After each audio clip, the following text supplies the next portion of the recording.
Hey, what's going on? This is Sunshine. And E.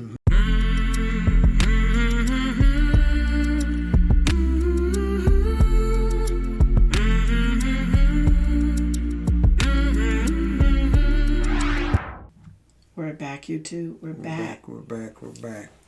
Ready to cruise. Ready to cruise. Listen, we've been in, kind of stuck at home and stuck not doing things. And we've gotten out a little bit, but not like we usually do. Oh, my word. And so now we're trying to head out and we do anything from just on the road, throwing some bags in the car and just hitting the road, which a lot of stuff we're going to be showing y'all coming up, or getting on a plane. We haven't done the train that much. We got to do that. I mean, we got to do a train sometime. One of the luxury trains where you get the diner and it's all with like a package. And then, of course, we get on that boat. I've been on the train. That ship. So, yeah, I mean, now I'm looking at this one and I'm assuming that someone is on the beach taking this picture because they can't be way out where the boat is because, I mean, that'd be real deep. That'd be crazy for those people to be out there. I don't know. But he got a life jacket on, so I guess he's okay. I don't know. I'm thinking that because the water kind of changed the color a little bit. I don't know. I mean, they probably have to drop anchor, but it's probably farther than it looks. Oh, okay, right. But what we're going to do is this is the 10 most dangerous cruise ports for cruise ship passengers. Now, we're going to comment on it a little later because we kind of had our little issue. Nothing real major, but I can understand why this would be something that people should, if you're going to get on a cruise, listen to. Our first cruise, we've been on several cruises, but our first cruise, I always remember that one of the guys talking and telling us, try to always stay and do things within the ship, the confines of the ship, or related and linked to the ship. True. That's the best thing for you. True. And we stayed with that the whole time. So, but let's get started. This is, like I said, the 10 most dangerous cruise ports for cruise ship passengers. So let's get started. What cruise ship this is? I cannot figure it out. I don't know, because it kind of looks like Royal Caribbean a little bit, but it doesn't. But hopefully maybe through the course of we'll see. But before we get started, please like, subscribe, hit the notification bell. Also share and comment below. But let's get started. Cruise ship passengers. I thought I'd mention this because 30 million people are expected to go on a cruise this year, 2019. The number is growing by 5 to 7% a year. That's the princess that and the families and travelers are, always wondering about what cruise is the best cruise to go on. You have to decide what's the right cruise line for you. Then you have to figure out the right ship. Then you have to figure out the itinerary. Mm-hmm. And the itinerary can be a make or break for a good cruise. A cruise with happy memories or a cruise with not good memories. Whether you're a couple like these guys looking to enjoy themselves, a little getaway, or it's a family, it's not easy to sometimes make these decisions. But they're necessary. And I'm going to talk about what cruise lines are doing to combat some of the worst cruise ports out there. How to keep the business rolling and how to keep the families and travelers coming in, because they have armies like this of staff and crew ready to pamper you and spoil you rotten. Now, let's start with the list in reverse order. The number 10 most dangerous port for cruise travelers, believe it or not, is St. Lucia. Ooh, beautiful place, gorgeous island, but man, if you walk off the beaten path, you are in trouble. People are getting mugged in daylight by armed robbers with guns. It's not good. It's a third world scenario just a couple of blocks away from where the cruise ship docks. El Salvador, well, not a surprise for a lot of us to hear this news. El Salvador for years has been a very unstable country, and it's almost impossible to find photographs of a cruise ship coming to visit El Salvador. People and cruises have been avoiding this area for a long time.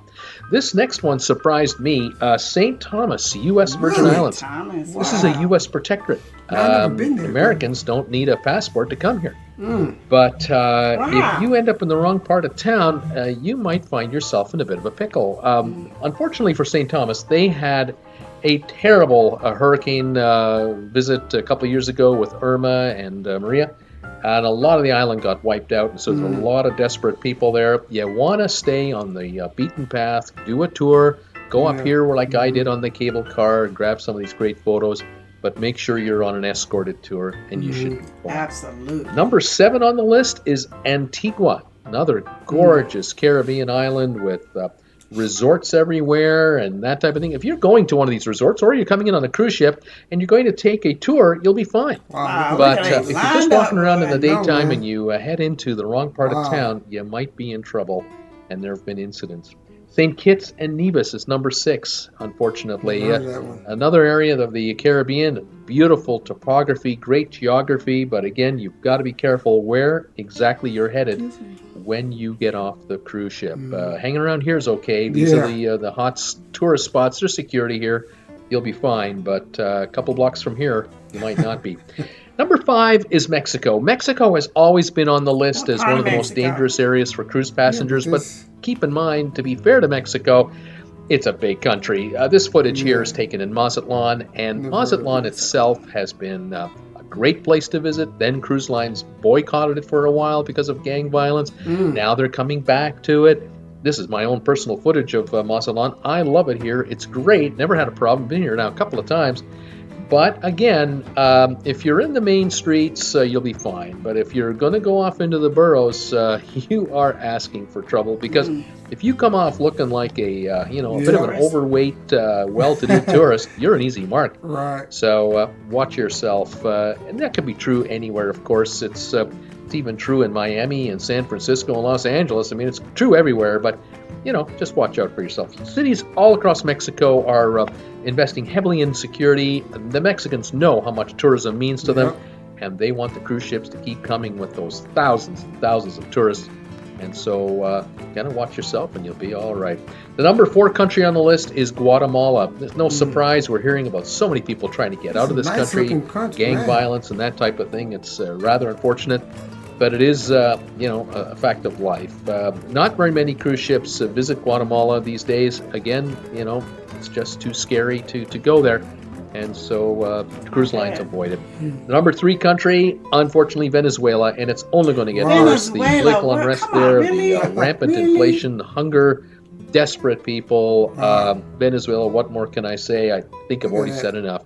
Not very many cruise lines go anywhere near here. Number 2 most dangerous is Honduras. This is Roatan here. Roatan itself, this area here, you should be okay. There are really no incidents happening exactly right at that spot, but interior of Honduras and just out of town, you're taking your life in your hands. It's really third world, desperate people in desperate situations, and you just have to govern yourself accordingly. The number 1 country, the number 1 place that is most dangerous for cruise ship passengers, this is a shock. It's the closest to the USA. It's the Bahamas. What? Here's a shot of Nassau with Paradise Island over there on the left. Been there several times. Downtown Nassau on the right.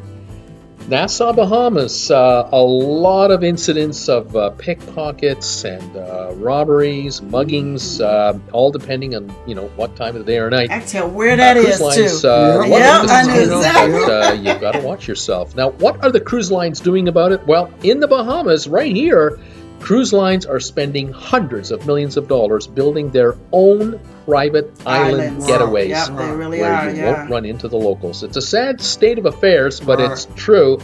Cruise lines throughout the Caribbean, like MSC on the first set of photos, and now here, Royal Caribbean with Coco Cay, Disney, Norwegian, Carnival, they are all spending hundreds and hundreds of millions of dollars to develop and build out their own private island getaways. And that way the family can enjoy the beaches without being hassled by any beggars.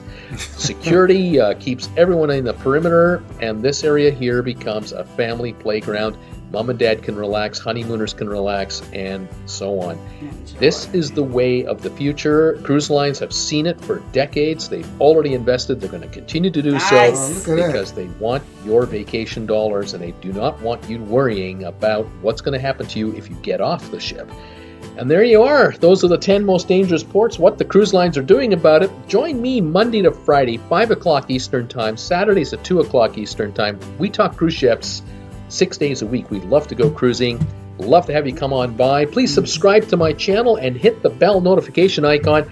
You'll get alerts every time I post a new video. And we'll see you next time. Take care, everybody. Bye for now. All right. All right. See, that's it's kind of weird because we went to a port that our first port was Bahamas. Our very first cruise. Yeah. We've done Bahamas several times. We've done but Nassau, that was our very first one. Freeport.